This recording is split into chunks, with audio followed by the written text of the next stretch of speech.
সন্তানের মেধা বাড়াতে বাবা মায়ের এই ৫টি অভ্যাস জরুরি। ১ নম্বর অভ্যাস, সন্তানের সাথে নিয়মিত কথা বলা। অনেক মা-বাবা মনে করেন শুধু বই পড়লেই শিশু বুদ্ধিমান হয়।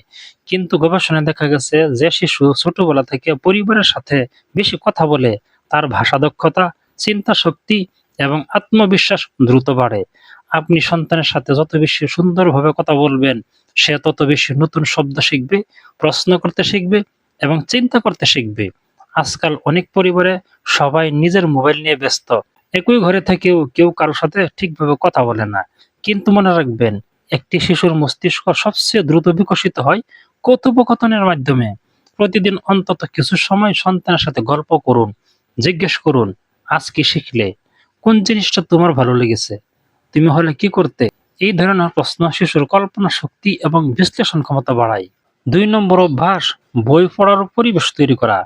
যে পরিবারে বই পড়ার অভ্যাস আছে, সেই পরিবারের শিশুরাও সাধারণত পড়াশোনার প্রতি আগ্রহী হয়। কারণ শিশুরা কথা শুনে কম শেখে, দেখে বেশি শেখে। আপনি যদি সারাক্ষণ মোবাইলে ব্যস্ত থাকেন আর সন্তানকে বই পড়তে বলেন, তাহলে সে অনুপ্রাণিত হবে না। কিন্তু যদি সন্তান দেখে মা বাবা বই পড়ছে, নতুন কিছু শিখছে, তাহলে তার মধ্যেও শেখার আগ্রহ তৈরি হবে। বই শুধু পরীক্ষার নম্বর বাড়ায় না, এটি শিশুর চিন্তা শক্তি, ভাষা দক্ষতা এবং কল্পনা শক্তিকে সমৃদ্ধ করে। ছোটবেলা থেকে গল্পের বই, ইসলামিক বই, বিজ্ঞান ভিত্তিক বই বা ছবি সহ বই পড়ার অভ্যাস গড়ে তুলুন। ঘরে ছোট্ট একটি বুক সেলফও সন্তানের ভবিষ্যৎ বদলে দিতে পারে।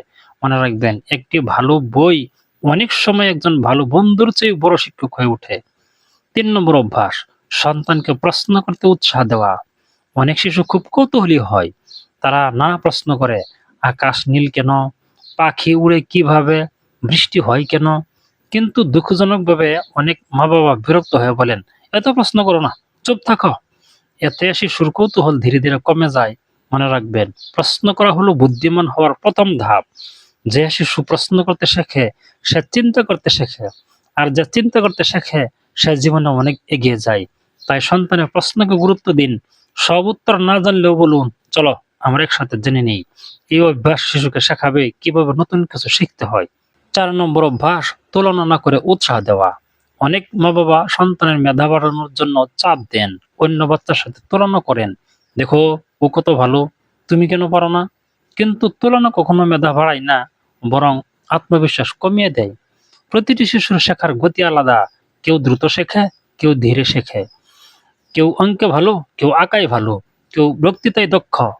একজন ভালো মা বাবা সন্তানের দুর্বলতার চেয়ে তার শক্তির জায়গাগুলো খুঁজে বের করেন। যখন আপনি সন্তানের ছোট ছোট ভালো কাজের প্রশংসা করবেন, তখন সে আরো ভালো করার সাহস পাবে। মনে রাখবেন, উৎসাহ শিশুর মেধাকে প্রস্ফুটিত করে আর অপমান তার আত্মবিশ্বাসকে ধ্বংস করে। ৫ নম্বর অভ্যাস, শান্ত ও ইতিবাচক পারিবারিক পরিবেশ তৈরি করা। একটি শিশুর মেধা শুধু বইয়ের উপর নির্ভর করে না, তার মানসিক অবস্থার উপর নির্ভর করে। যে ঘরে সবসময় চিৎকার, ঝগড়া, ভয় বা মানসিক চাপ থাকে, সেই পরিবেশে শিশুর মনোযোগ এবং শেখার ক্ষমতা কমে যায়। অন্যদিকে শান্ত, ভালোবাসাপূর্ণ এবং নিরাপদ পরিবেশ শিশুর মস্তিষ্ককে সুস্থভাবে বিকশিত হতে সাহায্য করবে। শিশু যদি ভয় নিয়ে বড় হয়, তাহলে সে নিজের মত প্রকাশ করতে ভয় পাবে। কিন্তু যদি সে ভালোবাসা এবং সমর্থন পায়, তাহলে আত্মবিশ্বাসের সাথে নতুন কিছু শেখার চেষ্টা করবে। তাই পরিবারের পরিবেশ সুন্দর রাখুন। সন্তানের সামনে অতিরিক্ত ঝগড়া বা অপমানজনক কথা বলা এড়িয়ে চলুন। কারণ একটি নিরাপদ পরিবেশ শিশুর মেধা বিকাশের জন্য খুবই গুরুত্বপূর্ণ। অতিরিক্ত গুরুত্বপূর্ণ কিছু পরামর্শ।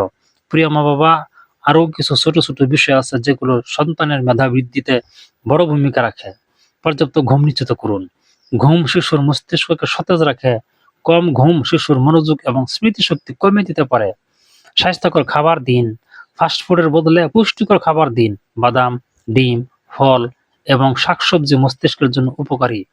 খেলাধুলার সুযোগ দিন। শুধু পড়াশোনা নয়, খেলাধুলা শিশুর বৃদ্ধি এবং সৃজনশীলতা বাড়ায়। স্ক্রিন টাইম নিয়ন্ত্রণ করুন। অতিরিক্ত মোবাইল শিশুর মনোযোগ কমিয়ে দিতে পারে। প্রিয় দর্শক, একজন মেধাবী সন্তান হঠাৎ করে তৈরি হয় না।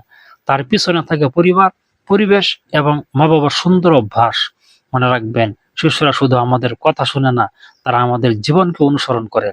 তাই যদি সত্যিই চান আপনার সন্তান বুদ্ধিমান, আত্মবিশ্বাসী এবং সফল মানুষ হোক, তাহলে আজ থেকে নিজের অভ্যাসগুলো বদলাতে শুরু করুন। সন্তানকে শুধু পড়াশোনা শেখাবেন না, শেখার প্রতি ভালোবাসা তৈরি করুন। ভিডিওটি ভালো লাগলে অবশ্যই লাইক দিন, শেয়ার করুন এবং এমন আরো উপকারী প্যারেন্টিং ভিডিও পেতে চ্যানেলটি সাবস্ক্রাইব করুন। ধন্যবাদ।